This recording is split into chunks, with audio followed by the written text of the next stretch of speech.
అందరూ ఎలా ఉన్నారు? ఈరోజు నేను బెండకాయ మసాలా ఫ్రై చెప్తున్నానండి. దీనికి కావాల్సింది మినప్పప్పు 1/2 టేబుల్ స్పూన్, ఉల్లిపాయ మీడియం సైజ్ ఒకటి తీసుకొని చిన్న ముక్కలుగా కట్ చేసుకోవాలి. బెండకాయలు 1/2 కేజీ తీసుకున్నానండి, నేను ఇలాగా కట్ చేసుకున్నాను. పసుపు తగినంత, మసాలా కారం 1 టేబుల్ స్పూన్, ఉప్పు తగినంత, ఆయిల్ సరిపడినంత. ఇప్పుడు పొయ్యి మీద పాన్ పెట్టుకున్నానండి. ఆ పాన్లో ఆయిల్ వేసుకుందాం.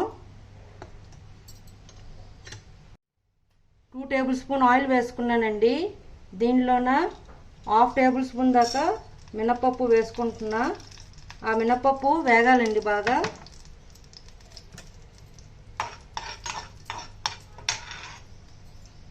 మినపప్పు వేగిందండి. ఇప్పుడు దీంట్లో మనం ముందుగా కట్ చేసి కొట్టుకున్న ఉల్లిపాయ ముక్కల్ని దీంట్లో వేసేద్దాం. లైట్గా ఉప్పు యాడ్ చేస్తే తొందరగా ఫ్రై అవుతుంది. ఇవి గోల్డెన్ కలర్లో వచ్చేయాలండి ఉల్లిపాయ ముక్కలు. ఉల్లిపాయలు బాగా వేగాయండి. ఇప్పుడు దీంట్లో 1/2 టేబుల్ స్పూన్ దాకా పసుపు వేసుకుంటున్నాను. ఇలా కలుపుకొని ఇప్పుడు దీంట్లో ముందుగా కట్ చేసి పెట్టుకున్న బెండకాయ ముక్కల్ని దీంట్లో వేసేస్తున్నాను.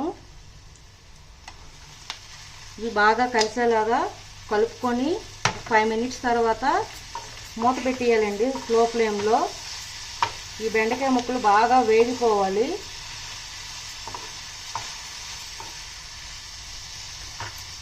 ఇప్పుడు స్లో ఫ్లేమ్లో పెట్టుకొని మూత పెట్టేసి వదిలేస్తున్నానండి. ఇవి బాగా ఫ్రై అవ్వాలి. బెండకాయ ముక్కలు మధ్య మధ్యలో చూసుకుంటూ కలుపుకోవాలి. చూడండి, ఇలా మధ్య మధ్యలో కలుపుకున్నానండి. ముక్క కొంచెం మెత్తపడింది. ఇప్పుడు దీనిలో 1 టేబుల్ స్పూన్ దాకా మసాలా కారం, ఉప్పు సరిపడినంత వేసుకున్నామండి. ఆల్రెడీ ఉల్లిపాయలు వేగేటప్పుడు ఉప్పు వేసుకున్నాం కదా, చూసుకొని వేసుకోండి. వేసుకొని ఇవి బాగా కలుపుకున్నామండి. ఇవన్నీ దగ్గరికి బాగా ఫ్రై అయ్యేదాకా ఫ్రై చేసుకోవాలి. ఇప్పుడు మూత పెట్టకూడదు. మూత పెట్టకుండానే బాగా ఈ బెండకాయ అంతా దగ్గరికి అయిపోవాలండి. ఇప్పుడు ఇది ఎంత ఉంది కదా, దీంట్లో 10% వరకు తగ్గిపోతుందండి కూర ఫ్రై కదా.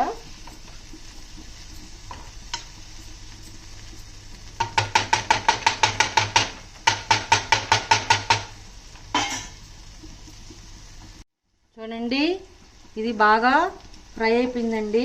ఇప్పుడు గ్యాస్ ఆఫ్ చేసుకొని సర్వింగ్ బౌల్లోకి తీసుకుందామండి సర్వ్ చేసుకోవడానికి. చూడండి, బెండకాయ మసాలా ఫ్రై రెడీ అండి. మీకు నచ్చినట్లయితే like, share and subscribe it. ఇది రైస్తో, పూరీతో, చపాతీతో కూడా బాగుంటుందండి.